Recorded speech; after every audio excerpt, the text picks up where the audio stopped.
پچھلے رکوع میں باغ والوں کا واقعہ بیان ہوا تھا کہ انہوں نے یہ نہیں کہا کہ اگر اللہ نے چاہا تو ہم اس کا پھل کاٹیں گے.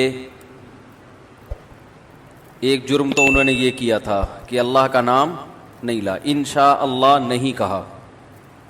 اس پر میں نے بتایا تھا کہ ان کو انشاءاللہ نہ کہنے کی اتنی بڑی سزا کیوں ملی. بھائی آواز تھوڑی سی بڑھاؤ یار. ان کو انشاءاللہ نہ کہنے کی اتنی بڑی سزا کیوں ملی؟ وجہ کیا ہے کہ ان کے انشاءاللہ میں اور ہمارے انشاءاللہ میں فرق. دوسرا انہوں نے یہ کیا تھا، چلیں کچھ بہتر ہو گئی ہے، ابھی میں نے تھوڑا قریب کیا ہے نا، ایکو بند کر دیں ایکو. دوسرا مسئلہ یہ کہ انہوں نے یہ کہا آپس میں چہمے گوئیاں کر رہے ہیں، آپس میں سرگوشیاں کر رہے ہیں کہ جب باغ کا پھل کٹے گا تو خیال کرنا کوئی غریب قریب میں نہ پھٹکے، غریبوں کو آنے نہیں دینا. یہ انسان کی طبیعت میں نا ایک لالچ ہوتی، بھائی اتنا اللہ نے دیا ہے کچھ غریبوں کو بھی نکال دو. جو سخی آدمی ہوتا ہے وہ کہتا ہے کہ اللہ نے اتنا دیا ہے تو غریبوں کا حق بھی اس میں نکالوں گا.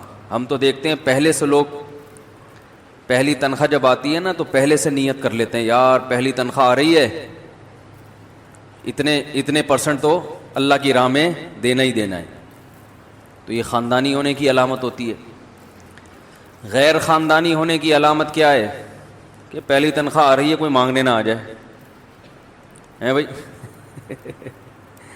کوئی لوگوں کو پتہ نہ چل جائے. وہ میں بتا چکا ہوں، لوگوں سے چھپانا بھی اس زمانے میں کسی حد تک ضروری ہے، کیونکہ وہ پھر جو مستحق نہیں بھی ہوتے نا وہ بھی آ جاتے ہیں.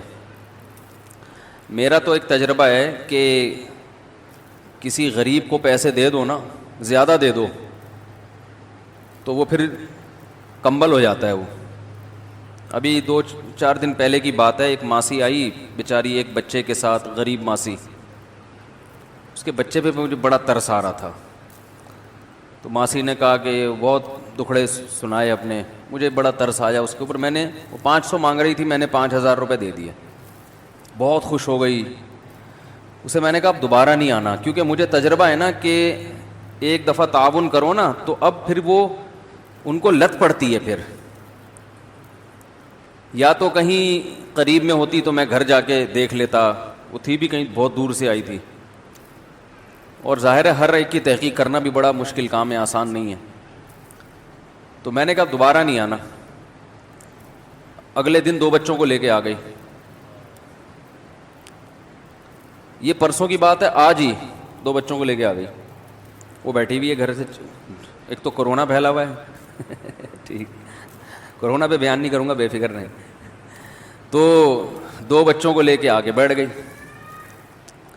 اب وہ بار بار پیسے مانگ رہی ہے. میں نے کہا ابھی تو دیے تھے 5,000، وہ 3,000 فلانے کو دے دیے، 2,000 فلانے کو دے دیے، وہ ڈمکانے کو دے دیے. تو اب وہ کہانیاں قومی ترانے شروع. خیر پھر گھر والوں نے دیے اس کو پیسے، مجھے نہیں پتا تھا گھر والوں نے دے دیے ہیں.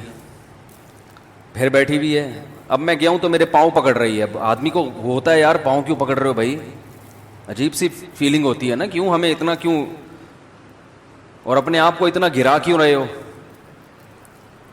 تو وہی ہے، پھر پتہ چلا گھر والوں نے بھی دے دیے ہیں اس کو. مجھے نہیں بتایا اس نے گھر والوں نے دے دیے ہیں، مجھے یہی کہ.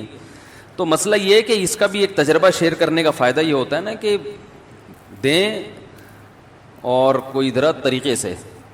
اب یہی ہے کہ کسی کے ذمے لگا دیں گے، تحقیق کر لے، اگر واقعی مستحق ہے تو ہر مہینے کا کچھ باندھ دیں گے، نہیں مستحق ہے تو پتلی گلی سے نکلو.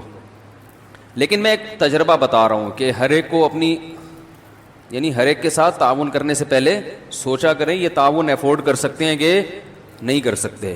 ٹھیک ہے نا. تو اس کی وجہ کنجوسی نہیں ہے، کنجوسی نہیں ہونی چاہیے، بلکہ یہ کہ مستحقین جو ہے نا ان تک پہنچے.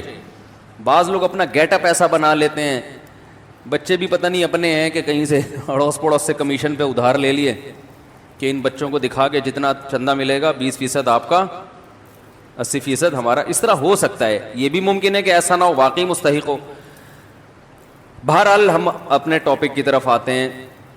تو اللہ تعالیٰ نے اس باغ والوں کو دو جرم تھے ان کے اندر. ایک اللہ پہ نظر نہیں کی, دوسری کنجوسی کہ اللہ یدخلنہ اليوم علیکم مسکین, آج کوئی غریب ہمارے قریب نہیں پھٹکنا چاہیے. نظر رکھو, ایک بندے کو کھڑا کر دیا ہوگا, دیکھنا کوئی غریب نظر آ رہا ہے نا, اس کو دائیں بائیں کر دینا. تو یہ طبیعت کا بخل ہے, اللہ کو یہ پسند نہیں ہے. اللہ کو کھلانے والے پسند ہیں, کھلاؤ. کبھی کبھار نا کچھ بڑا اماؤنٹ صدقہ کر دیا کرو. کئی بار بیان کر چکا ہوں, نصیحت کی بات 100 دفعہ بھی ہو جائے تو میرا خیال ہے بری نہیں ہے. یہ چیز مارکیٹ میں شارٹ چل رہی ہے آج کل. کنجوسی ہمارے معاشرے میں پھیل رہی ہے. یمحق اللہ الربا ویربی الصدقات, کیا عجیب آیت ہے. دیکھو سود کسے کہتے ہیں؟ جتنا پیسہ ہوگا اس سے مزید پیسہ بنتا ہے نا انسان کے پاس. 1 لاکھ اگر آپ کے پاس ہے تو آپ سود پہ قرضہ دے کے 1,02,000 بنا لو گے اس کو. 2 لاکھ ہیں تو 2 سے 2,04,000, ایسے ہی اس کو ضرب دیتے چلے جائیں. تو اس سے کیا لگتا ہے کہ پیسہ پیسے کو کھینچ رہا ہے, ایسا ہی ہے نا. زکوٰۃ کیا ہے؟ بالکل سود کی الٹ ہے. 100 روپے میں 2.5 روپے, ایسا ہی ہے نا. یعنی جو سود کے ریٹ آج کل کیا چل رہے ہیں بینکوں میں, 2% یا 2.5% نا, یہی چل رہا ہے نا ریٹ. کیا ہو گیا بھائی؟ 7% ہے. اچھا سود کا ریٹ زیادہ, تو سود زیادہ کما رہا ہے انسان. یعنی 1 لاکھ پہ 7,000, 1 لاکھ پہ 7,000 ریٹ ہے. تو 7% آپ 1 لاکھ پہ کما رہے ہو, یعنی 100 روپے پہ 7 روپے. زکوٰۃ بھی جتنے زیادہ اماؤنٹ ہوگا زکوٰۃ اتنی زیادہ نکلے گی. 100 روپے پہ 2.5 روپے, 200 پہ 5 روپے, 1 لاکھ پہ 2,500, 2 لاکھ پہ 5,000. تو اس سے مالدار کہے گا کہ یار سود بڑھتا ہے اور زکوٰۃ پیسے کو گھٹاتی ہے. جتنا پیسہ ہوگا زکوٰۃ اتنی زیادہ زکوٰۃ ہے. زکوٰۃ بھی صدقے کی ایک قسم ہے نا. تو دیکھنے میں لگتا ہے کہ صدقے سے پیسہ کم ہوتا ہے, سود سے بڑھتا ہے. اللہ نے قرآن میں اس کی بالکل نفی کر دی. یمحق اللہ الربا, فرمایا اللہ سود کو مٹاتا ہے. اب مٹانے کا لفظ اللہ نے جو استعمال کیا اس میں کیا حکمت ہے, اس پہ کھوپڑی استعمال کریں گے تو انشاءاللہ سمجھ میں آئے گی یہ بات بھی. یمحق اللہ الربا, سود کو اللہ کیا کرتا ہے؟ جیسے ربڑ سے ہم کوئی چیز لکھتے ہیں تو یوں کر کے مٹاتے ہیں نا, تو ایسے اللہ سود کو کیا کرتا ہے؟ مٹاتا ہے. شاید اس میں یہ حکمت ہو کہ سود بظاہر تو بڑھتا ہوا نظر آتا ہے, مگر اللہ باقاعدہ ارادہ کر کے ایسے اسباب پیدا کرتے ہیں کہ بڑے ہوئے پروفٹ کو گھٹا دیتے ہیں. جیسے ہم کوئی چیز لکھتے ہیں نا, ایک چیز لکھے ہی نہیں, لکھ کے مٹانا تھوڑا مشکل کام ہے نا, تکلف کرنا پڑتا ہے. تو اللہ بھی باقاعدہ ارادہ کر کے ایسے کچھ حالات پیدا کر دیتے ہیں کہ وہ بڑی ہوئی رقم کی برکت ختم. کیسے حالات کہ بھائی مسائل, اتنی ارننگ نہیں ہوئی جتنے خرچے اللہ نے بڑھا دیے. خرچے بڑھانے کے لیے ضروری ہے, کسی کو بیمار کر دیا ہے بھائی, اسکول ایسے اسکولوں میں داخلہ ہو گیا, فیسیں ڈبل ہو گئی مگر ایجوکیشن نہیں حاصل ہو رہی. کوئی چوری کر کے بھاگ گیا, کچھ بھی, تو گویا اللہ ربڑ لے کے نا مٹاتے رہتے ہیں اس کو کہ تو کماتا رہے, میں یہاں کیا کرتا رہوں گا, اس کو ریموو کرتا رہوں گا, تو کرتا رہے. یعنی یہ نہیں ہے کہ تو کمائے, مٹتی وہ چیز ہے جو پہلے لکھی جاتی ہے. خالی صفوں کو تو نہیں مٹایا جاتا نا بھائی. تو اس میں اللہ بتا رہے ہیں سود کا پروفٹ حاصل ہوگا پھر مٹے گا. تو ہونے کو نہ دیکھو. اگر اللہ یہ کہتے نا اللہ سود سے نفع ہونے ہی نہیں دیتا, تو پھر اشکال ہوتا کہ اللہ سود سے نفع تو حاصل ہوتا ہے, اسی سے تو لوگ دھوکے میں آتے ہیں. تو اللہ کہتے ہیں میں نے کب کہا کہ سود سے پروفٹ نہیں ملے گا؟ پروفٹ ملے گا, لیکن میں بیٹھ کے کیا کرتا رہوں گا؟ ربڑ لے کے مٹاتا رہوں گا, اس کو مٹاتا رہوں گا. تم کماتے جاؤ گے, برکت ختم ہوتی جائے گی. ہاں فرمایا وَيُرْبِِ الصَّدَقَاتِ، اور صدقے کو اللہ کیا کرتا ہے؟ بڑھاتا ہے. اب دیکھو یہاں اربا کا لفظ ہے، ربا سے نکلا ہے. ربا عربی میں سود کو کہتے ہیں. ربا عربی میں کسے کہتے ہیں؟ سود کو. یعنی جو زکوٰۃ ہے نا اس پہ اللہ سودی پروفٹ دیتا ہے. سود میں اصول یہ ہوتا ہے کہ جتنی لیٹ پیمنٹ ہوگی سود اتنا ہی بڑھتا چلا جائے گا. تو اللہ نے یہ نہیں کہا کہ میں صدقے کو بڑھاتا ہوں، بلکہ ایسے بڑھاتا ہوں جیسے سود بڑھتا ہے. یعنی حقیقت میں بڑھوتری کس کی ہوتی ہے؟ صدقے کی. کیا مطلب؟ اس کو دوسرے مقام پہ اللہ نے قرآن میں یوں بتایا کہ جو لوگ اللہ کی راہ میں اپنا مال خرچ کرتے ہیں کمثل حبۃ انبتت سبع سنابل، جیسے ایک دانہ زمین میں بویا جاتا ہے اور اس سے 7 کونپلیں پیدا ہوتی ہیں اور ہر کونپل میں 100 دانے. جیسے ایک دانہ ایسے ملٹی پلائی ہوتا چلا جاتا ہے نا، اس طرح سے صدقہ کیا ہوتا چلا جاتا ہے؟ ملٹی پلائی. کیونکہ آپ نے صدقہ کیا، اس صدقے سے ایک تو صدقے کا ثواب ملا، اس صدقے کی وجہ سے آگے جو جو خیریں پھیل رہی ہیں ان تمام خیروں میں آپ کا حصہ. تو یہ بڑھتا چلا، گرو کرتا ہے. یہ سود میں جتنی لیٹ واپسی ہوگی اتنا سود بڑھتا چلا جائے گا. تو صدقہ بھی اس حساب سے کیا ہوتا ہے؟ بڑھتا چلا جاتا ہے، بڑھتا چلا جاتا ہے. اور جہاں جہاں وہ اس سے خیر پھیلے گی وہ تمام خیروں میں آپ کا حصہ ہوتا چلا جائے گا. تو اس لیے سخی بنو بھائی. یہ جو ہر وقت گنتے رہنا نا بیٹھ کے اتنے پیسے ہو گئے، اتنے یہ ہو گئے، اتنے ہو گئے، آج کل یہی چل رہا ہے مارکیٹ. تھوڑا سا دل بڑا رکھو، کبھی کبھار بڑا اماؤنٹ بھی صدقہ کر دیا کرو. یہ اٹھایا، یہ گڈی، یہ لو. سمجھ رہے ہو؟ دوبارہ اس کر کے دکھاؤں؟ بتانے سے یہ چیزیں سمجھ میں نہیں آتی، کر کے دکھاؤں؟ جیب میں ہاتھ ڈالا، گٹی کہیں سے آپ کو ملی بڑی اماؤنٹ نا، اچانک کوئی بڑا پروفٹ، آپ نے کہا یار پورے سال کماتے ہیں یہ والا پروفٹ سارا کیا کر دو، بڑا اماؤنٹ آ گیا نا کہیں سے. جیب میں گڈی لے کر آ رہے ہیں، اٹھایا، بہن کو دے دیا، یہ رکھ جا. سمجھ میں نہیں آ رہی میرا خیال ہے. اور پھر بھول جاؤ اس کو. یہ نہیں کہ پھر بار بار اگلے دن کل کا واقعہ یاد ہے، بہن کو بتا رہے ہیں کل کیا ہوا تھا، یاد ہے نا. تو ایسا نہیں کرو. ایسے نکالا. نبی صلی اللہ علیہ وسلم نے امی عائشہ کو کیا فرمایا؟ لا تو کی فیوکا علیک، روکو مت، اللہ بھی روک دے گا. ٹھیک ہے نا. تو حساب کتاب بھی کرنا چاہیے، گھر کا خرچہ حساب سے چلانا چاہیے. آپ کو پتہ ہونا چاہیے آپ کی منتھلی ارننگ کتنی ہے اور گھر کا خرچہ کتنا ہے. میں نے پتہ ہے کیا ہے، میں نے پورا ایکسل پہ اپنے گھر کا سارا سیٹ اپ بنایا ہوا ہے. ارننگ ایک خانے میں لکھ رہا ہوتا ہوں، جو ایکسپنس ہیں وہ جتنے بھی ہیں وہ سارے، 1 گھر 2 گھر 3 گھر اور اپنا ذاتی، ایک خالی ہے ابھی. سمجھ رہے ہو؟ ایک کیا ہے؟ خالی ہے. پتہ نہیں کوئی لفٹ ہی نہیں کرا رہا. خیر، تو پورا میں حساب رکھتا ہوں. یہ میری ارننگ ہے، ٹھیک ہے نا. یہ میرے پہلے گھر کا خرچہ، ہر چیز اس میں ڈل رہی ہے. اس کا طریقہ آپ کو بتا دیتا ہوں. یہ چونکہ ہمارے مذہب اور دین کا حصہ ہے یہ چیزیں، اس لیے یہ بتانا ضروری ہے تاکہ آپ کو پتہ چلے کہ آپ کے بنیادی خرچے ہیں کتنے. پھر آپ اس حساب سے صدقہ بھی کر سکتے ہو. کیونکہ حدیث میں یہ بھی آتا ہے کہ اتنا نہ کرو کہ کل دوسرے سے مانگنا پڑ جائے. آج گڈی نکال کے دے دی ٹھیک ہے نا، اگلے دن گھر میں آٹے کے پیسے نہیں ہیں، پھر وہ گڈی اس سے مانگ رہے ہیں یار اس میں سے آدھی مجھے دے دو بھائی. صحیح ہے. لکھنے کا فائدہ کیا ہوتا ہے خوب سمجھیں. حکیم الامہ مولانا اشرف علی تھانوی رحمہ اللہ نے تو یہاں تک لکھا ہے، خواتین کو ترغیب دی ہے کہ جب بھی گھر میں کھانا بناؤ لکھو اتنے افراد کے لیے اتنے چاول. آج 4 مگے ڈالے ہیں، 10 آدمیوں نے کھایا ہے یا 5 آدمیوں نے کھایا ہے، اس کا مطلب 2 آدمیوں کے لیے کتنے ہیں؟ 2 مگے، تاکہ کھانا ضائع نہ ہو اور شوہر کی پتلون ڈھیلی نہ ہو.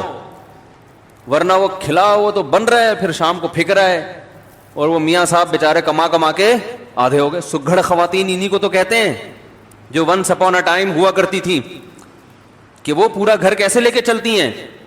اصل میں ہوتا یہ ہے کہ جب لوگ سخاوت پہ بیان سنتے ہیں تو کہتے ہیں حساب و کتاب نہیں کرنا چاہیے، بس کھلاؤ پلاؤ او جو آ رہا ہے یہ بس، یہ سخاوت نہیں ہے۔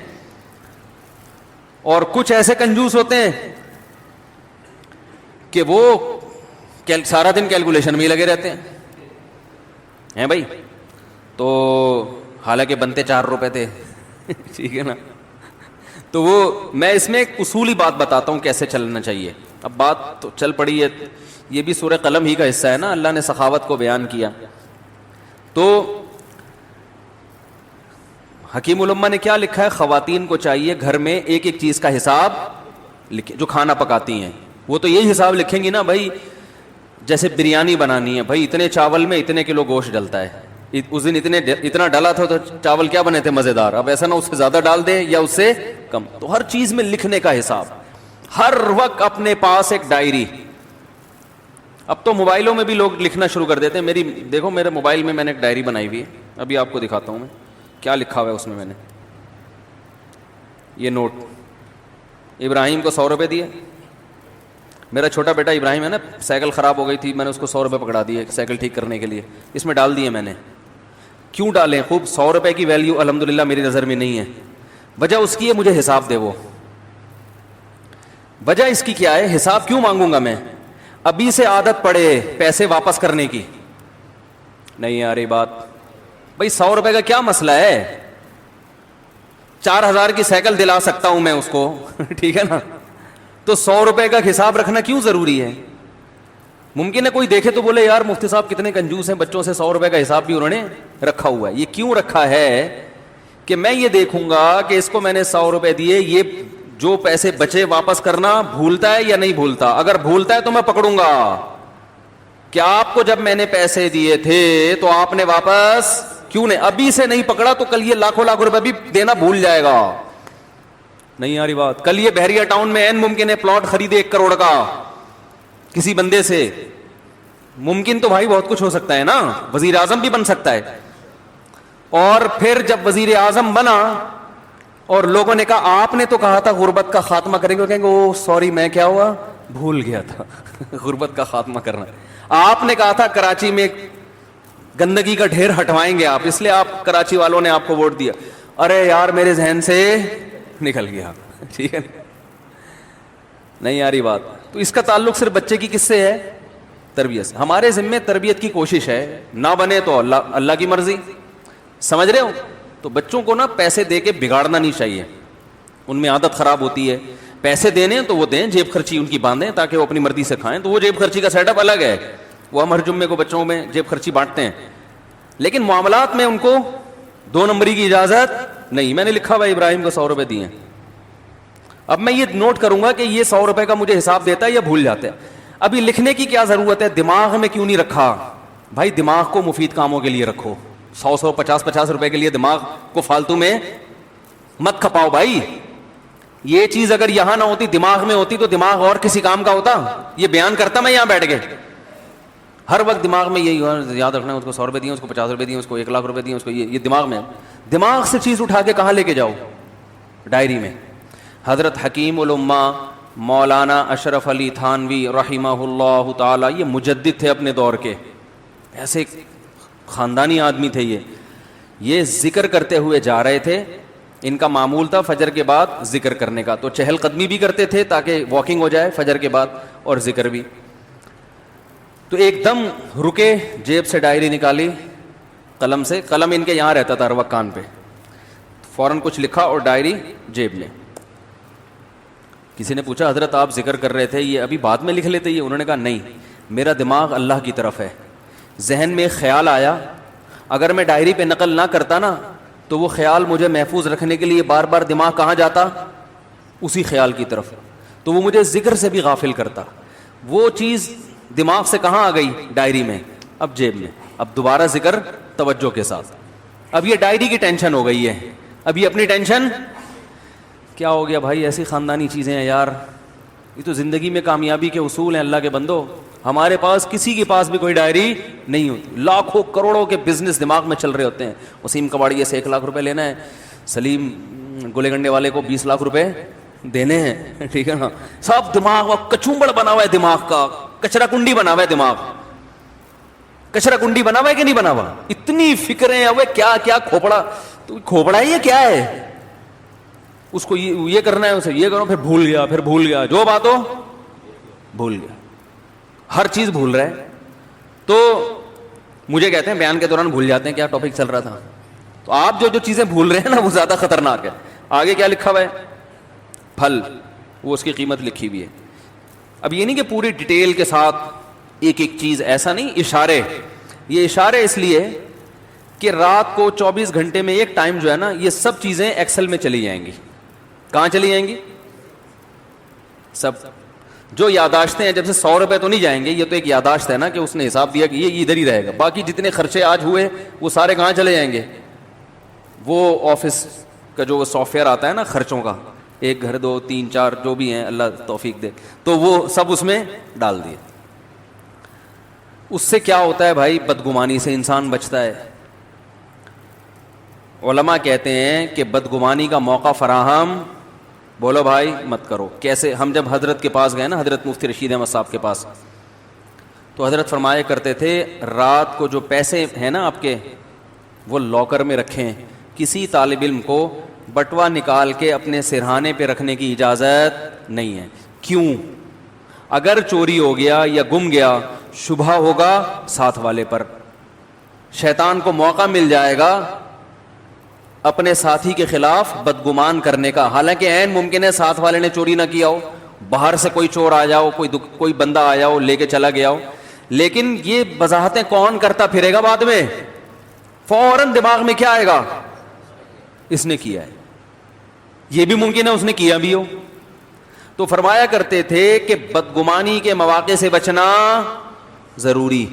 تو لکھنے کا فائدہ یہ ہوتا ہے کہ ایک تو بدگمانی سے انسان بچتا ہے. سمجھ رہے ہو, آپ کی بیگم نے کوئی سوٹ خریدا 5,000 روپے کا, ہمارا تو, میرا اپنا حساب ایسا ہے, میں دماغ میں کچھ رکھتا ہی نہیں ہوں. مجھے تو پتہ ہی نہیں ہوتا کہ ابھی خریدا تھا تو کل خریدا تھا کہ نہیں خریدا تھا. ساری چیزیں کہاں جا رہی ہیں؟ لیپ ٹاپ.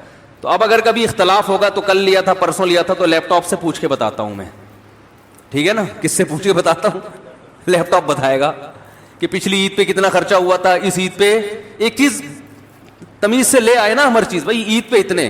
اب میری لوگ کہتے ہیں نا اتنے گھر کیسے چلا رہے ہو, جیسے کمپنی چلتی ہے نا, ہم ایسے چلا رہے ہیں. کمپنی کا ایک نظام ہوتا ہے نا, سسٹم ہوتا ہے. مجھے عید پہ شاپنگ میرے لیے سب سے آسان ہے, آپ لوگ کے لیے ایک گھر کے لیے مشکل ہوگی, کیونکہ مجھے پتا ہے پچھلی دفعہ عید پہ کتنے خرچ ہوئے تھے. وہ حساب نکالو, اس دفعہ تھوڑا گڑ زیادہ ملا کے پیسے بانٹ دو, ختم, چلو بھائی ہماری وجہ سے, ٹھیک ہے نا. وہ رمضان سے یعنی شعبان میں ہی سارا حساب کلیئر. پیسے دے دیتا ہوں میں کہ بھائی اب جس نے جو خریدنا ہے خرید لے, ہر ایک کے فی بندہ اتنے پیسے ہیں. عید کے گریوی جو ملے گی نا عید پہ, وہ فی کس اتنی ہے. تو پھل کے حساب سے ہر چیز ایسے تمیز سے چل رہی ہے. تو اب ہوتا کیا ہے, لکھنے کا فائدہ کیا ہوگا, ادھر آپ نے اپنی ارننگ لکھی, ادھر ڈیلی بیسس پہ آپ نے اپنے خرچے ڈال دیے. مہینے کے آخر میں یہ لکھنا اس لیے نہیں ہے کہ کنجوسی کرے انسان, گھر والوں پہ خرچ نہ کرے, نہ خرچ کریں کھول کے, جتنا اللہ نے آپ کو دیا دبا کے کریں خرچ. بعض دفعہ لکھا جاتا ہے کنجوسی کی بیس پہ, بیگم ایک آم تم نے آج کھایا تھا, لیپ ٹاپ میں لکھا ہوا ہے, کل دوبارہ آم کھانے کی آپ کو اجازت نہیں ہے. یہ نہیں, یہ مقصد نہیں ہے. کہیں آپ سمجھ رہے ہو کہ مفتی صاحب گن کے کھلا رہے ہیں گھر والوں کو, ایسا نہیں ہے. آم کے تو بارے میں میرا نظریہ یہ ہے کہ آم کے لیے کھانے کا لفظ ہی آم کی توہین ہے. آم کے لیے جو لفظ استعمال ہوتا ہے وہ کون سا؟ پھوڑنا. میں تو کہتا ہوں بھائی آم جب کھانے ہو تو کھلانا ہے تو پھر ہم کھائے گا ہی نہیں, پھوڑنے کی اجازت ہو تو ہم کھائیں گے. تو ایک آدھ آم سے مزہ نہیں آتا. خیر اللہ نے اگر دیا ہو تو انسان کرے, نہیں دیا تو صبر کرے انسان. تو اس کا فائدہ کیا ہوگا, جب آپ یہ ہر چیز لکھیں گے تو آپ کو پورے مہینے اندازہ ہوگا. ایک فائدہ یہ ہوگا کہ آپ کے خرچے آپ کی ارننگ سے کم ہیں یا زیادہ. اگر بیلنس, وہ اس میں خود بخود بیلنس آ رہا ہوتا ہے نا, اتنا بیلنس رہ گیا, اتنا رہ گیا, اتنا رہ گیا, اتنا رہ گیا, تو ممکن ہے 31 تاریخ کو آپ کا بیلنس مائنس میں جا رہا ہو, -50,000. اس کا مطلب آپ سے بڑا بیوقوف دنیا میں کوئی ہے ہی نہیں, کیونکہ دنیا میں جس آدمی کی کمائی کم اور خرچہ زیادہ، اس کا مطلب وہ اپنے آپ کو بھیک مانگنے کے لیے تیار کر رہا ہے، باتیں چوتھی شادی کی کر رہا ہے، صحیح ہے نا؟ لیکن حالات ایسے ہیں کہ بقیہ بھی یا تو بھاگ جائیں گی یا یہ کشکول لے کے بھیک مانگے گا. یہی مطلب ہے کہ نہیں ہے؟ تو پہلا فائدہ آپ کو یہ ہوگا کہ قرآن نے جو ہمیں حکم دیا ہے کہ اعتدال سے خرچ کرو، وَلَا تَبْسُطْهَا كُلَّ الْبَسْطِ، نہ اتنی کنجوسی کرو اور نہ اتنی سخاوت کرو کہ کل لوگوں سے بھیک مانگنی پڑے. تو یہ جو میانہ روی قرآن کا حکم ہے، اس حکم پر عمل کرنا اس وقت تک ممکن ہی نہیں ہے جب تک آپ کو یہ نہ پتا ہو کہ میری ارننگ زیادہ ہے یا میرے خرچے زیادہ ہیں. اگر آپ نے دیکھا کہ آپ کے خرچے زیادہ ہو رہے ہیں تو پھر اس میں کیا کرو، بے ڈھنگے طریقے سے خرچے کم نہیں کرو.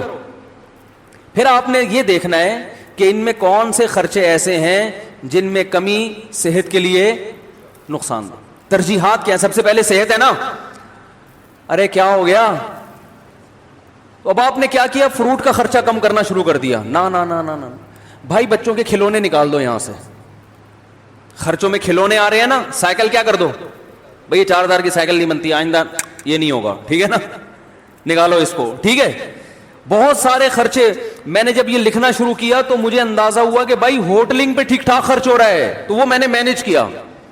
ہوٹلنگ نہیں نکلنے لونڈے لپاڑوں کے ساتھ، ہمارے بھی ہم دوست ہیں، وہ نکل گئے وہاں جا کے کھا رہے ہیں ادھر شنواری پہ، کبھی بکرے کے وہ چانپے پھوڑ رہے ہیں، کبھی دیکھا بھائی وہ ٹھیک ٹھاک آ رہا ہے چانپے وہاں پہ جو ہے نا، یہ ٹھیک ٹھاک خرچہ تو میرا کہاں نکل رہا ہے. تو اگر آپ کے خرچے زیادہ ہوں تو آپ نے سب سے پہلے کس پہ کنٹرول کرنا ہے؟ ہوٹلنگ کو. بھائی یہ کم کرو. سمجھ میں نہیں آ رہی تو میں گھر چلا جاتا ہوں. بھائی اس کو کیا کرنا ہے؟ کم کرنا ہے. یہ نکالو، چائے گٹکا نکالو، سگریٹ نکالو. بہت سارے خرچے ایسے ہوں گے جو آپ کو اندازہ ہوگا کہ فالتو کے ہیں مگر ان پہ خرچ بہت زیادہ ہو رہا ہے. تو پہلا فائدہ یہ ہوگا کہ آپ مستقبل کے لیے بھیک مانگنے سے بچ جاؤ گے. اور گھر والوں پہ سختی بھی کرنی پڑے گی. بیگم دیکھ لو تمہارے سامنے ہے یہ خرچہ ہے، اور انڈے پراٹھے دیکھو یہ آ رہا ہے، ٹھیک ہے، اب تم بتاؤ میں کہاں سے لے کر آؤں یہ. تو گھر والی سمجھدار ہوگی تو مان جائے گی، بھائی ٹھیک ہے تھوڑا کنٹرول میں کرو اس کو. تو گھر والوں سے مشورہ کرو، بتاؤ کیسے کنٹرول کریں اس کو. مشورے کے بغیر کرو گے تو وہ خرچہ کنٹرول میں آ جائے گا، بیگم کنٹرول سے باہر نکل جائے گی. اس کو بٹھاؤ، بولو آپ کے سامنے ہی ہے، دیکھ لو بھائی، تو آپ بتاؤ نا اب اس کو کیسے کنٹرول کریں. مل جل کے کچھ کرتے ہیں تو کون سے خرچے کم کریں آپ بتاؤ. اگر عید پہ اتنی شاپنگ ہم ہر سال کرتے رہے تو بیگم یہ تو مسئلہ کیا ہو جائے گا، کباڑا تھوڑا عید کو کم کر لو. تو بہت سارے، یعنی آپ کے سامنے ہر چیز موجود ہوگی. ہر چیز کا نا میرے یہاں کھانا بنا ہوا ہے. کھانا، گوشت پہ اتنا خرچ ہوا، دودھ پہ اتنا خرچ ہوا، انڈوں پہ اتنا خرچ ہوا، سبزی پہ اتنا، ایک ایک چیز ریٹرن میں موجود ہے الحمدللہ. تو اب اچھا، پہلا فائدہ. دوسرا فائدہ، اگر آپ نے دیکھا کہ آپ کے خرچہ آپ کی سیلری سے کم ہے، الحمدللہ مینج ہو رہا ہے، بھیک مانگنے کی ضرورت نہیں پڑے گی، تو دوسرا فائدہ آپ کو اس سے یہ ہوگا کہ آپ کو اندازہ ہو جائے گا کہ یار میری سیلری مثال کے طور پر 50,000 ہے، 1,00,000 ہے، میرے خرچے 99,000 ہو رہے ہیں. لیکن یہ جو 99,000 میرا خرچہ ہو رہا ہے اس میں 25% تو اس فالتو کام پہ خرچ ہو رہا ہے. سمجھ رہے ہیں؟ تو میں اس کو بچا کے ماہانہ 25,000 روپے بچا سکتا. اس 25,000 میں جائز کمیٹی ڈال سکتا ہوں، اس 25,000 کا ہر مہینے گولڈ خرید سکتا ہوں، بہت کچھ ہو سکتا ہے نا بھائی. تو اتنی بچت کے بعد 1,00,000 کے بعد بحریہ ٹاؤن کا پلاٹ 1 سال کے بعد، میں مذاق کر رہا ہوں، بحریہ ٹاؤن والے کو بتاؤ گے نا وہ مارے گا، بولے گا میری توہین نہیں کرو. 25,000 میں ایک مثال دے رہا ہوں، یہ 25,000 کے 25,00,000 بھی تو ہو سکتے ہیں، کچھ بھی ہو سکتا ہے. یعنی آپ نے ادھر سے چیک کیا. مجھے تو بڑا فائدہ ہوا تھا کہ میں نے جب چیک کرنا شروع کیا مجھے اندازہ ہوا بھائی یہ پیسے بلا وجہ کے اتنا بڑا اماؤنٹ خرچ ہو رہا ہے ہوٹلوں کی چائے پر اور فلاں پر، اور اتنا اس پہ ہو رہا ہے کہ یہ بچ کے بہت اچھی جگہوں پہ بولو بھائی خرچ ہو سکتا. تو آپ جب خود کریں گے تو بہت سی راہیں آپ کے سامنے کھلیں گی. تیسرا فائدہ یہ ہوگا کہ آپ کو یہ پتا چل جائے گا کہ بھئی یہاں سے مینج کرنے کے بعد میری جو سیلری ہے نا اس میں سے میرا بچتا اتنا ہے. تو میرے گھر کے مہینے کے اتنے خرچے تو بہرحال ہیں ہی, اس سے زیادہ کیا ہے, غریبی. اب صدقات و خیرات میں آپ کو کیا ہو جائے گی, آسانی. اس میں ایک کام اور کرو, ہم میں چونکہ توکل کم ہے تو آپ اتنا اماؤنٹ جمع کرو گولڈ کی شکل میں کہ آج آپ کی تنخواہ اگر چھوٹ جاتی ہے, آپ کو جاب سے نکال دیا جاتا ہے, تو گولڈ کی شکل میں آپ کے پاس 1 سال کا راشن, بولو بھائی, ہونا چاہیے. مثلا آپ نے وہاں کیلکولیشن کی, آپ نے اندازہ لگایا کہ میرا ماہانہ خرچہ 1 لاکھ ہے. ایک مثال دے رہا ہوں, ایک نارمل ایک فیملی والے 1-2 بچوں کے ساتھ 1 لاکھ بہت اچھے طریقے سے ہو جاتا ہے. اندازہ لگا لیا جی میرا ماہانہ خرچہ کتنا ہے, 1 لاکھ. تو آپ نے ایک ہدف بنایا کہ یار میں نے 12 لاکھ روپے جمع کرنے ہیں. اتنا جمع کرنا نا کہ آج اگر جاب چھوٹ جاتی ہے تو کسی کے سامنے ہاتھ نہ پھیلانا پڑے. آج اللہ نہ کرے کوئی آفت آ گئی, ارے کوئی بڑا خرچہ آ گیا, کوئی خدا نخواستہ خطرناک بیماری آ گئی, تو کچھ پیچھے اماؤنٹ ہونا چاہیے نا. تو وہ کتنا اماؤنٹ ہونا چاہیے؟ اگر آپ ضرورتوں کو دیکھو گے تو وہ زرداری کے پاس جتنا اماؤنٹ ہے پھر وہ بھی کم ہے, کیونکہ ہو تو کچھ بھی سکتا ہے. اور بالکل ہی زیرو پہ رہو گے تو یہ بھی غلط ہے, یار اتنا بھی نہیں, کچھ تو انسان کے پاس بیک میں ہونا چاہیے. تو ہم نے علماء سے سنا ہے کہ 1 سال کی جیب خرچی پیچھے ہونی چاہیے اس زمانے میں, خاص طور پہ جب توکل کی کیا ہے, کمی. اور اگر آپ میں توکل ہوگا تو آپ کے بیوی بچوں میں توکل ہو, یہ ضروری نہیں. آپ نے تو کہا کچھ بھی نہیں, اللہ کھلائے گا, بیگم کہ جب بھوک لگے گی نا تو ممکن ہے آپ توکل کرو, بیگم توکل نہ کرے. پھر وہ جب چترال لگائے گی تو پھر آپ ہمیں فون کریں گے, یار یہ آپ نے توکل پہ بیان کیا تھا. تو بھائی آپ کو سمجھ میں آیا, اس کو سمجھ میں آیا ہی نہیں. وہی کتے والی مثال ذہن میں رکھ لیں, وہ کتا بھونک رہا تھا تو کسی نے کہا بھونکنے والے کتے کاٹتے نہیں. اس نے کہا پتہ نہیں یہ مثال میں نے تو سنی ہے, کتے نے بھی سنی ہے کہ نہیں سنی ہے, کہ بھونکنے والے کتے کاٹتے نہیں. کتے کو پتہ نہیں یہ پتہ ہے کہ نہیں پتہ ہے. تو اب سمجھیں بات کو, آپ کے پاس جو اماؤنٹ بچے گا اس میں آپ کو اندازہ ہو جائے گا آپ کتنا صدقات و خیرات کر سکتے ہو. ٹھیک ہے نا. اچھا, آپ نے 1 سال کا جس کی 1 لاکھ روپے ماہانہ خرچہ ہے نا, وہ 12 لاکھ جمع کر لے. اور 12 لاکھ کیش کی شکل میں نہیں, گولڈ کی شکل میں, کیونکہ وہ کیش تو ایسے دڑام سے گرتا ہے, وہ تو ڈی ویلیو ہو رہا ہے نا. گولڈ لے کے رکھ لے, لاکر میں ڈال دے اب کہ بھائی یہ بس رکھ دیا میں نے. اس سے دماغ کیا ہو جائے گا, بے فکر. کبھی شیطان ڈرائے کہ ابے یہ ہو گیا تو کیا ہوگا, یہ ہو گیا, بولے ہیں بھائی لاکر میں 12 لاکھ کا گولڈ پڑا ہوا ہے, اور وہ گولڈ کی ویلیو بھی کیا ہو رہی ہے, بڑھ رہی ہے. یا پلاٹ بھی لے سکتے ہیں, لیکن پلاٹ میں پھر 10 ٹینشنیں ہیں. اس میں یہ خطرہ ہوتا ہے, پلاٹ ویسے 12 لاکھ کا آتا بھی نہیں ہے, لیکن ایک خطرہ بھی ہوتا ہے نا کہ پتہ نہیں وہ اور ڈی ویلیو نہ ہو جائے. گولڈ ایک ایسی چیز ہے کہ ماہرین یہ کہتے ہیں یہ بہت بڑھتا نہیں ہے تو گرتا بھی نہیں ہے.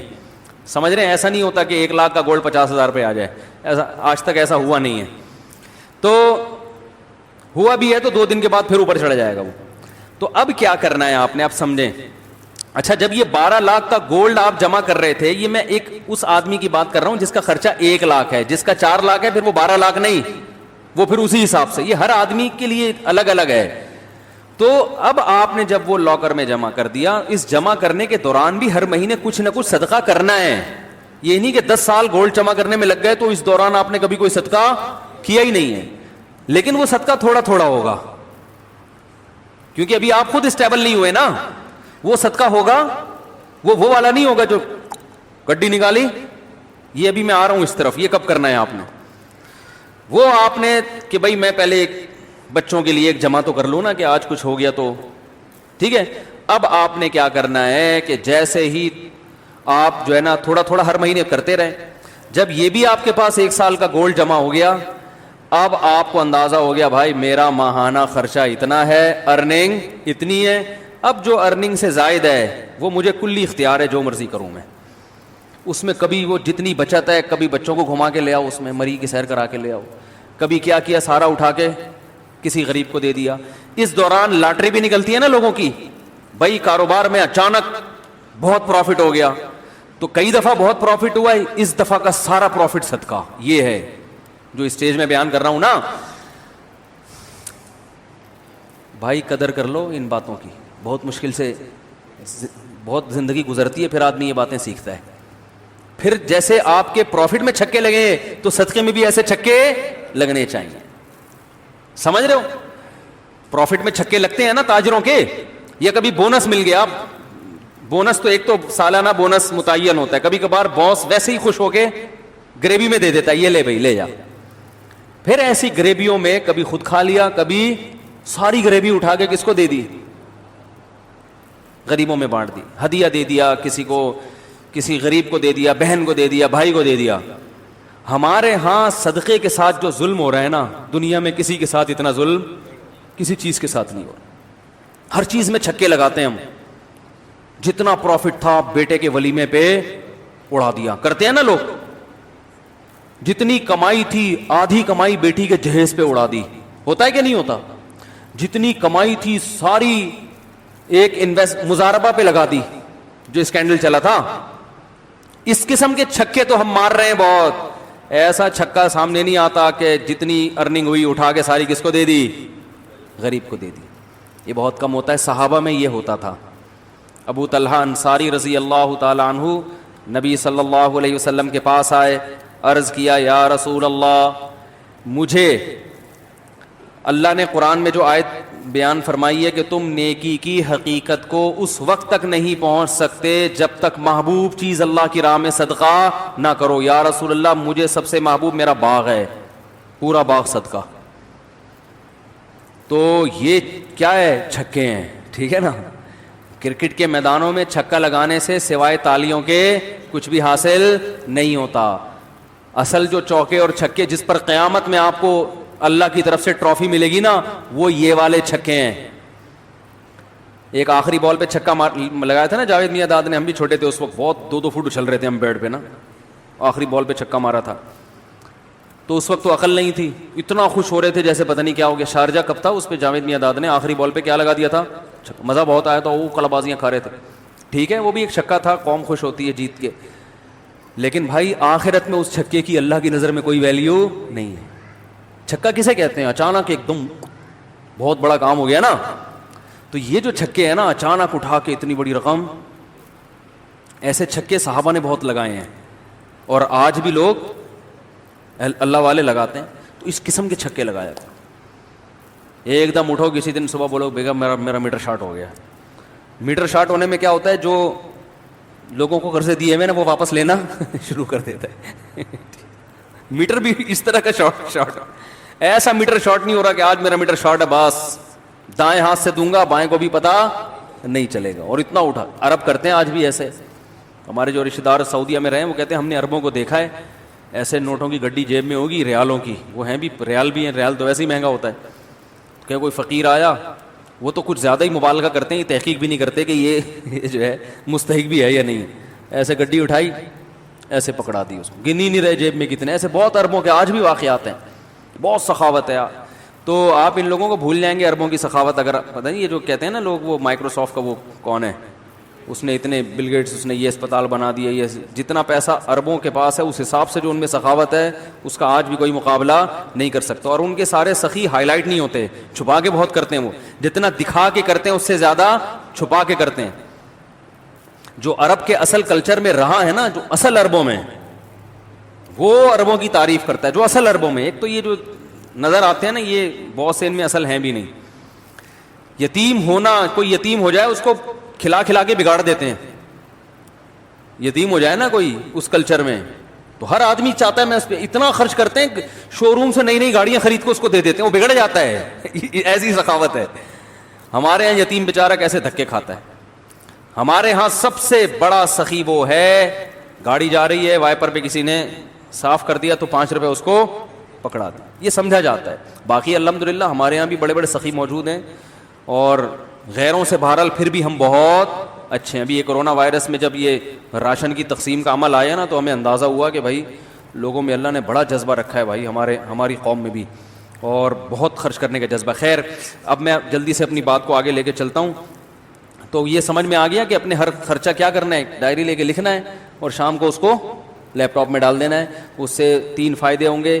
بچت کتنی ہے آپ کی, سخاوت کتنی افورڈ کر سکتے ہیں, کتنی افورڈ نہیں کر سکتے, اور ضرورت کتنی ہے آپ کو. اس کے بعد پھر دماغ فریش کہ یار میری ضرورتیں اللہ کیا کر رہا ہے, پوری کر رہا ہے, بس اتنی میری ضرورت ہے. آگے جتنا آ رہا ہے وہ غریبی ہے, تو غریبی تو کبھی کھا لیتا ہے کبھی کھلا دیتا ہے انسان. اس طرح سے ہنسی خوشی زندگی آپ کی انشاءاللہ گزرے گی. پھر بھی ہنسی خوشی زندگی نہیں گزر رہی تو وہ پھر لیپ ٹاپ کا فالٹ نہیں ہے, وہ آپ کا ادھر کا فالٹ. جب مینٹل فالٹ ہوتا ہے نا, پھر وہ انسان کو وہ حکیم صاحب جو کیڑوں والی دوا نہیں کھلایا کرتے تھے ہر ایک کو, پھر اس دوا کی ضرورت ہے. تو پھر بھی پھندے کے خیالات آ رہے ہیں, لٹکنے کے خیالات آ رہے ہیں, تو اس کا مطلب. اور یاد رکھو بہت سے ایسے لوگ ہوں گے جن کا 1 لاکھ نہیں ہوگا, 1 کروڑ روپے ہوگا. بہت سے ایسے بھی ہیں جن کا ماہانہ خرچہ 5,000 روپے ہوگا. تو ہر طرح کے لوگ ہیں نا دنیا میں, تو 5,000 والے بھی ہیں, 10,000 والے بھی ہیں. تو ہر آدمی حساب ضرور لکھے, اسے پتا ہو کہ میں مائنس میں جا رہا ہوں, پلس میں جا رہا ہوں, مائنس میں جا رہا ہوں, تو اس کو کم کیسے کرنا ہے. تو یہ باغ والوں کا اللہ نے واقعہ بیان کیا. وہ تو پلس میں جا رہے تھے نا, پورا باغ کٹے گا, تو پلس میں جا کے بھی کہہ رہے ہیں غریب قریب میں نہیں آنا چاہیے. اللہ نے کہا ایسی ان کا سارا باغ الٹ دیا اللہ تعالیٰ نے, سب تباہ و برباد کر دیا. تو آگے اللہ نے فرمایا ان للمتقین عند ربہم جنات النعیم. فرمایا یہ باغ کا واقعہ ہے نا, اللہ فرماتے ہیں جو لوگ تقوی اختیار کرتے ہیں ان کے لیے ان کے رب کے پاس عیش و عشرت کے باغات ہیں. جس کے پاس ابھی باغ نہیں ہے نا وہ پریشان نہ ہو. دنیا کا باغ اللہ بسا اوقات دیتے ہیں, وہ آزمائش ہوتا ہے. تو جن لوگوں کے پاس باغ نہیں ہے, ان کے پاس خوبصورت باغات اور یہ نہریں اور یہ سب کچھ نہیں ہے ان کے پاس, اللہ فرماتے ہیں وہ ٹینشن نہ لیں. اگر تقوی اختیار کرو گے تو اللہ تمہیں کیا دے گا, بہترین باغات دے گا.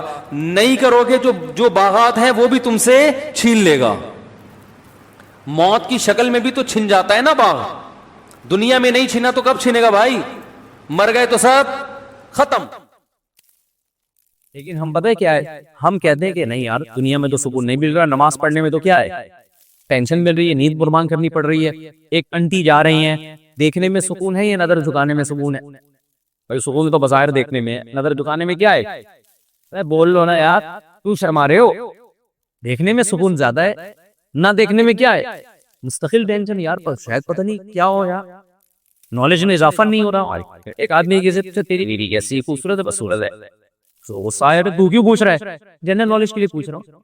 ایک ٹینشن ہو رہی تھی کہ پتہ نہیں بھابھی کیسی ہے, تو بتا دے گا تو وہ ٹینشن کیا ہو جائے گی. تو لوگ کہتے ہیں کہ اسلام یہ دعویٰ کرتا ہے کہ اسلام پہ چلنے میں سکون ہے, ظاہر تو کیا ہے ٹینشن ہی ٹینشن. زنا کرنے میں سکون ہے, شادی میں کیا ہے ٹینشن. گرل فرینڈ بناؤ کوئی ٹینشن نہیں ہے, جب چاہو بریک اپ ہو گیا. شادی کرو گے تو بریک اپ آسان ہے, پیچھے ساس سسر سالے خاندان بدنامی 20 قسم کے مسائل کھڑے ہو جاتے ہیں بھائی. تو بدنظری کر رہے میں بظاہر سکون ہے, نظر جھکانے میں کیا ہے بولو بے سکونی. نماز پڑھنے میں بظاہر بے سکونی ہے, چھوڑنے میں کیا ہے پوستیوں کی طرح سوتے رہو, سکون ہی سکون. تو میرے بھائی یہ آپ کی غلط فہمی ہے. یہ ایسی دلیل ہے کہ اتنی بیکار دلیل ہے کہ ذرا سی بھی سینس ہوگی نا انسان فیصلہ کر لے گا. یہ کسی بھی لحاظ سے دلیل نہیں بنتی. یہ ایسے دلیل ہے جیسے کوئی ہیروئن چی کہے کہ ہیروئن چھوڑنے میں بے سکونی ہے, پینے میں کیا ہے سکون ہے. اس کی اس دلیل سے متاثر ہو کر آپ پینا شروع کر دو گے کہ چل اتنے سکون میں تو 2 سٹے میں بھی لگا رہا ہوں. اور دیکھنے میں نظر بھی آ رہا ہوتا ہے ہیروئن چی. ہیروئن چی جو سکون میں ہوتا ہے میں اور آپ اس کا تصور بھی نہیں کر سکتے. ایک چرسی سے کسی نے پوچھا کہ ہم نے سنا ہے کہ چرس پینے کے بعد یہ سمجھتا ہے کہ میں چاند پہ پہنچا ہوا ہوں, اتنا سکون میں ہوتا ہے. تو اس نے کہا تو ابھی کہاں ہوں میں, تو ابھی چاند کو, تو وہ سچی مچی میں سمجھ رہا تھا میں کہاں ہوں چاند کو. تو ہیروئن تھی تو اس مریخ پر پہنچا ہوا ہوتا ہے. تو میرے بھائی کوئی عقل مند اس کی اس دلیل سے متاثر ہو کر ہیروئن کا پیش لگائے گا کیوں؟ او بھائی یہ وقتی سکون ہے, اس کے بعد نام ملنے میں جو ڈپریشن ہوگی نا وہ بڑی خطرناک ہے, بڑی ایسے جلتا ہے اس کا جسم, ایسے نوچتا ہے اپنے آپ کو. ہمارے ایک دوست ہیں سعودی عرب میں, اللہ ان کو جزائے خیر دے, بڑا یوٹن لیا انہوں نے. ان کو نشے کی عادت پڑ گئی. انہوں نے مجھے خود اپنا واقعہ بتایا. 30-35 سال کا جوان آدمی کہہ رہا میں ڈرگس میں اتنا آگے چلا گیا, اتنے بڑے سے بڑے نشہ میں نے کیا کہ بس اس کے بغیر میں نے گزارا نہیں. لیکن کہتا ہے مجھے اندازہ ہو گیا. اور پھر نائٹ کلب کی, اور جب سعودی عرب میں نہیں, یعنی اصل تو وہ دوسرے ملک کے ہیں نا, اپنے ملک جاتے تو وہاں نائٹ کلب بھی اور شراب عیاشی بھی. کہہ رہے ہیں تھوڑے دن کے بعد مجھے اندازہ ہو گیا کہ اس سکون کے پیچھے کیا ہے, یہ سکونی ڈپریشن میں ہی جا رہا ہوں. زنا، شراب، نائٹ کلب، یہ اول نظر میں بڑے پیارے لگتے ہیں، پھر اس کے ساتھ سٹا، شراب، اس کے بعد انسان بے سکونی کے دلدل میں پھنستا چلا جاتا ہے۔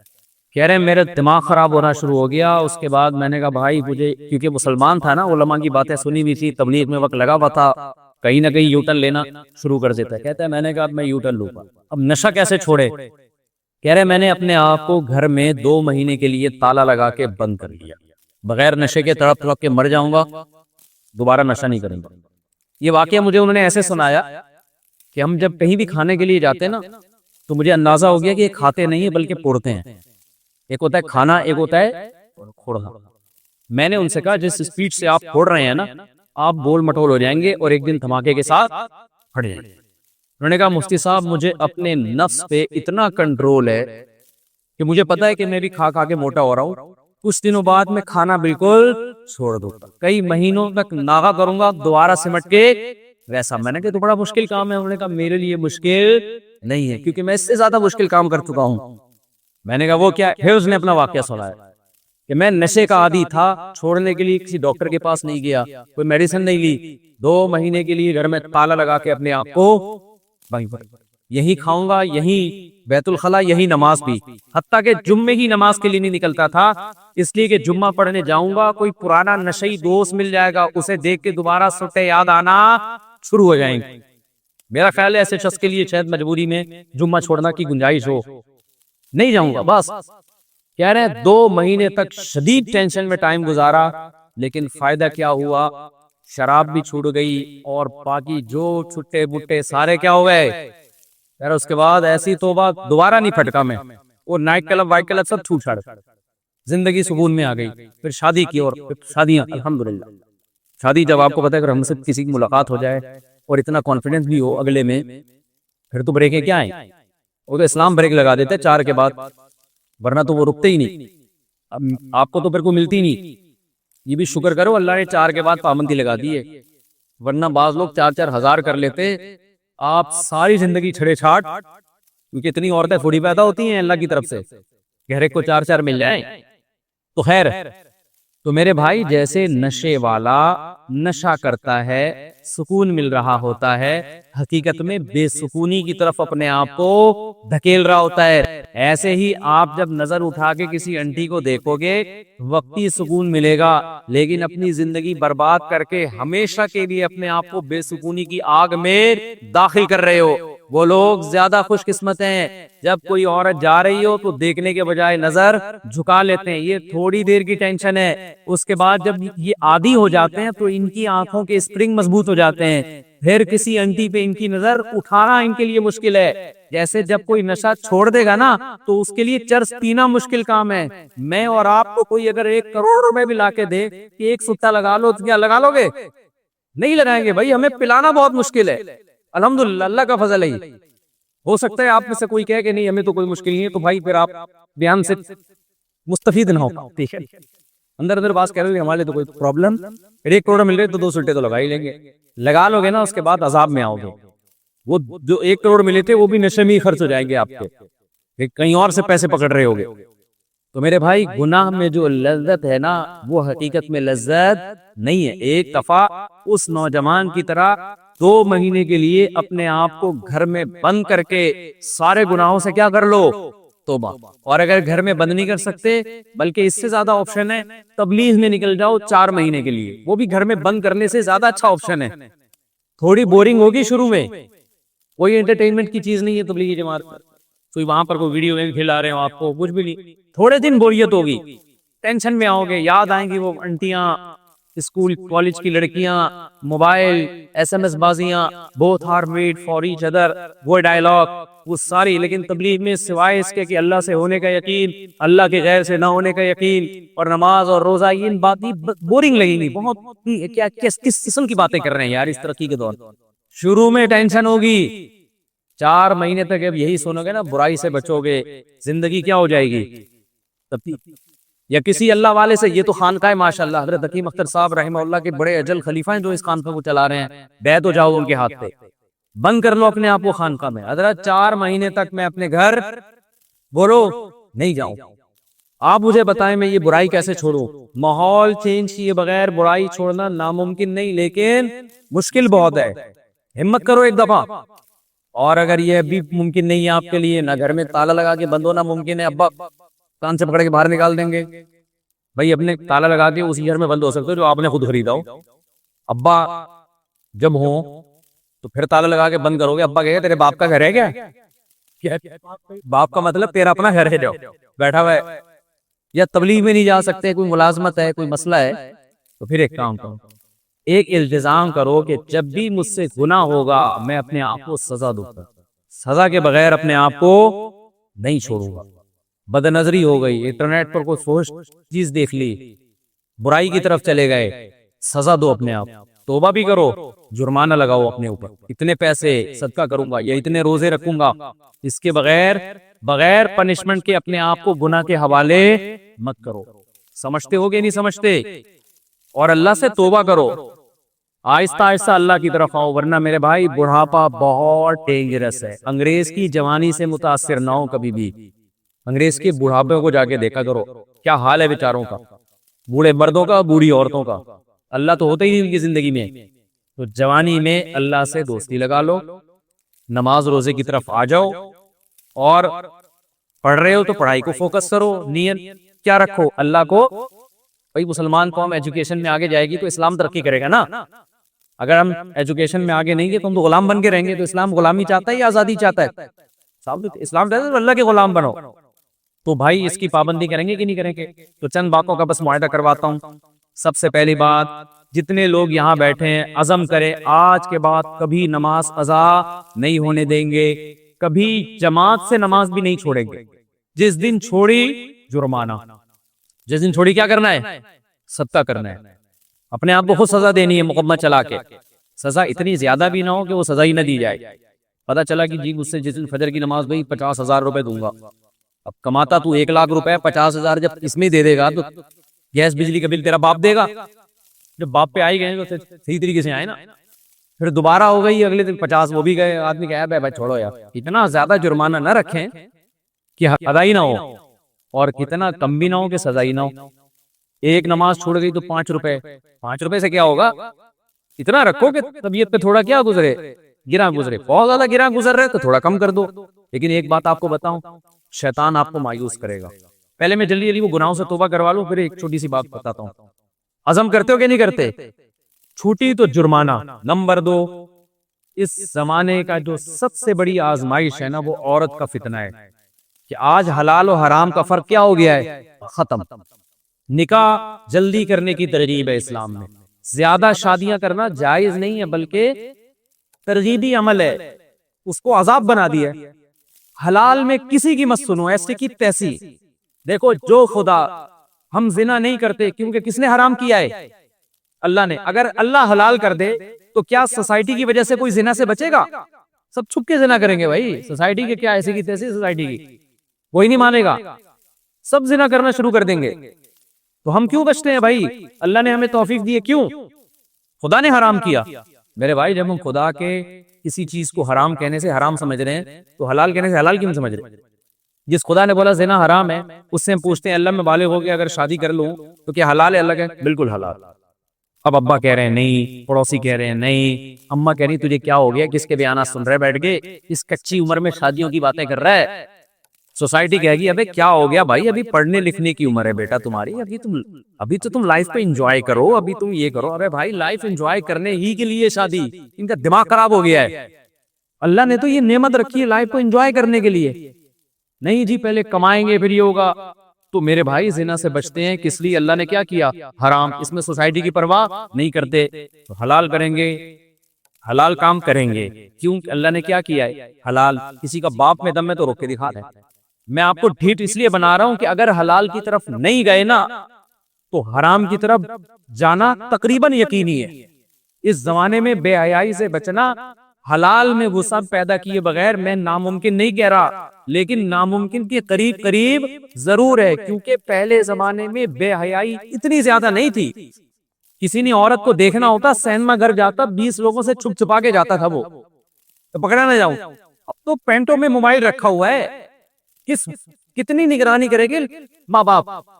آپ اسکول میں جاتے ہو تو بچہ آپ کو فوش فلم میں دکھانا شروع کر دے گا, اس میں جذبات ابھارنے والی تمام چیزیں موجود ہیں اور حلال کے راستے مکمل بند ہیں. تو یہ ظلم ہے یا نہیں ہے؟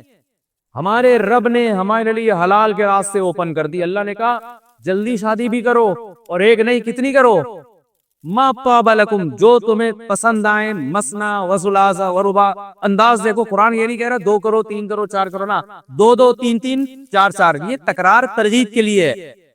دیکھو آپ کے گھر مہمان آیا, اب بیان شروع ہوا ہے. اصل میں آپ لوگ کے چہرے کو دیکھ رہا ہوں, ایسے بور ایسے مر رہے تھے بالکل, حالانکہ اب بیان ختم ہو رہا ہے, لیکن آپ کے چہروں کو دیکھ کے لگ رہا ہے کہ آپ یہ سمجھ رہے کہ اب بیان کیا ہوا ہے, شروع ہوا ہے. اسی تھرک کو تو ہم ختم کرنا چاہتے ہیں تیرے بارے. اسی کو تو ہم لائن پہ لگانا چاہ رہے ہیں کہ حلال طریقے سے آ جاؤ گے تو حرام سے کیا ہو جائے گی. مت سنو سوسائٹی کی, بھائی ایسی کی تیسی ہے. اپنے خرچے پہ جب کر رہے ہو, لوگ کہتے ہیں نا تیرے باپ کا تھوڑی کھاتا ہوں مال, اپنے خرچے پہ کر رہا ہوں. میں جب کر رہا تھا نا اپنے خرچے پہ, اتنے تانے, میں نے کہا بھائی تیرے سے پیسے لیے میں نے, کیا تجھے کیوں تکلیف ہو رہی ہے؟ تو میرے بھائی حرام کی طرف جاؤ گے نا تو اللہ پوچھے گا, اور حلال سے بچو گے تو آپ قیامت کے دن یہ نہیں کہہ سکتے اللہ سوسائٹی اس کو کیا سمجھتی تھی, برا سمجھتی تھی. اللہ کہے گا تو جب مجھ پر ایمان لایا تھا تو سوسائٹی کو لفٹ کیوں کرا رہا تھا تو ہے بھائی, رزق تو میں نے تجھے دیا, سوسائٹی نے تھوڑی دیا. تو لفٹ نہ کراؤ سوسائٹی کو. میں کیا بات کہہ رہا تھا, ہاں آپ کے گھر مہمان آئے, آپ نے اس کے سامنے 4 لڈو رکھ دیے, یا لڈو کا پورا ڈبہ رکھ دیا. اب وہ ڈر رہے کھاتے ہیں, اس کو شرم آ رہی ہے کہ ایسا نہ ہو میزبان ناراض نہ ہو جائے. تو آپ کو لگا اس کی گھبراہٹ دیکھ کے کہ اس کو, کیونکہ بعض دفعہ اتنی مہنگی مٹھائی ہوتی ہے کہ مہمان کہہ رہا ہوتا ہے کہ میزبان نے دل بڑا کر کے رکھ تو دیے, لیکن وہ تو تکلفاً تو میں تھوڑی سی چکھ لیتا ہوں, ایسا نہ ہو میں زیادہ کھائے تو یہ کہ ٹینشن میں نہ آ جائے. آپ کی ٹینشن کو دیکھ کے مہمان کہے گا بھئی 1 بھی کھا سکتے ہیں, 2 بھی, 3 بھی, اور 4. اس انداز سے آپ سمجھ جاؤ گے پرمیشن تو ہے لیکن کوئی موٹیویشن اس میں نہیں. بھئی 1 بھی کھا سکتے ہیں, 2 بھی کھا سکتے ہیں, 3 بھی, اور پھر بھی ہوس پوری نہ ہو تو کتنی کھا لو, توند نہ بھرے تو کتنی کھا لو. لیکن اگر میزبان واقعی بڑے دل کا ہے تو آپ کی گھبراہٹ کو دیکھ کے کہے گا بھائی 2 2 3 3 4 4 جتنا دل چاہے کھا لے. ہاں اگر تجھے خطرہ ہے کہ 5ویں لڈو یا 3 4 لڈو سے تیری شوگر بڑھ جائے گی تو صرف 1 کھا لے. اللہ کا بھی یہی انداز ہے. اللہ کہتے ہیں فَانْكِحُوا مَا طَابَ لَكُم مِّنَ النِّسَاءِ, جو عورتیں تمہیں پسند آئیں. یہاں بھی ایک بات ہے, لوگ کہتے ہیں پہلی میں کیا خرابی ہے جو دوسری کر رہا ہے. اللہ تو کہہ رہے ہیں کہ جو پسند آئیں انہی سے کرنی ہے, جو نہیں پسند آئے ان سے تو پہلی بھی نہیں کرنی. تو پہلی پسندیدہ ہوگی تو پھر اللہ اجازت دے رہے کہ ایک اور پسندیدہ لے آؤ اسی جیسی. لوگ کہہ رہے تھے یار اتنی اچھی ہے تو اس پہ کیوں لے کر آ رہے ہو. اللہ کہہ رہے چاروں اچھی ہونی چاہیے, جو پسند آ رہی ہے. میں نہیں کہہ رہا, مجھے کیوں غصے سے دیکھ رہے ہو, لوگ مجھے کھاوا کے بار بار کیسی باتیں کر رہا ہے. بھائی اللہ کہہ رہا ہے یار, تو جب برائی کو برا کہا جائے گا اللہ کے کہنے سے, ہم تو گوروں کے کہنے سے تھوڑی کہتے ہیں. گورا شراب کو برا کہتا ہے؟ نہیں کہتا, ہم کہتے ہیں. کیوں کہتے ہیں؟ اللہ نے کہا بھائی, تو ہمارے پاس تو معیار اللہ ہے میرے بھائی, یورپ امریکہ تھوڑی ہے. تو اللہ میاں نے ہمیں بول دیا ما طاب لکم, جو تمہیں پسند آئیں تو ان میں 2 2 سے بھی کرو, 3 3 سے بھی کرو, 4 4 سے بھی کرو. پھر آگے اللہ نے کہا وَإِن خِفْتُمْ أَلَّا تَعْدِلُوا, تمہارا ہی ہاضمہ اگر خراب ہے, تم ہی شوگر کے پیشنٹ ہو, تم ہی 2 3 4 کے ساتھ برابری نہیں کر سکتے, فواحدتن, پھر چلو ٹھیک ہے 1 لڈو کھا لو. چلو یہ ایک شرط کے ساتھ ہے کہ مجبوری میں کتنی کرنی ہے. مجبوری ہے تو چلو یار ایک ہی گزارا چلاؤ. دنیا مسافر خانہ ہے بھائی, سب نے مر کے جانا ہے یہاں سے. اصل حکم تو 2 2 3 3 4 4 سے شروع ہو رہا ہے, اور یہ میں نہیں کہہ رہا, یہ کون کہہ رہا ہے؟ اللہ کہہ. اب سوال پیدا ہوتا ہے اللہ میاں کیوں ہمیں عیاش بنا رہے؟ معاذ اللہ. لبرل لوگ یہاں یہ سوال کرتے ہیں یار اسلام عیاشی سکھا رہا ہے, یہ تو گویا اللہ کا دین نہ ہوا نا جو آپ کو عیاشی میں ڈال رہا ہے. 2 2 3 3 4, واہ بھائی واہ, کوئی حد ہی نہیں ہے. تو بھائی اسلام میں نے پہلے بتایا تھا نا تھوڑی دیر پہلے, اسلام دین فطرت ہے, نیچر کے خلاف کبھی بھی آپ کو لے کے نہیں چلے گا. تو اسلام ہمیں یہ بتاتا ہے کہ عورت پیدا کس کے لیے ہوئی ہے؟ مرد کے لیے. اور مرد پیدا کس کے لیے ہوا ہے؟ عورت کے لیے. دونوں کو ایک دوسرے سے دور رکھنے کے لیے پیدا نہیں کیا ہم نے. اگر تم 2 2 3 3 4 4 نہیں کرو گے تو بہت سی عورتیں وداؤٹ مرد زندگی گزارنے پر مجبور ہوں گی. یہ چیز نیچر کے خلاف ہے, اور بہت سے مرد بھی زنا کی طرف چلے جائیں گے, یہ بھی نیچر کی کیا ہے؟ خلاف ہے. اس لیے جو پسند آئے تو وہ تو پسند اس لیے آ رہی ہے کہ اللہ نے ان کو اٹریکٹیو بنایا تمہارے لیے,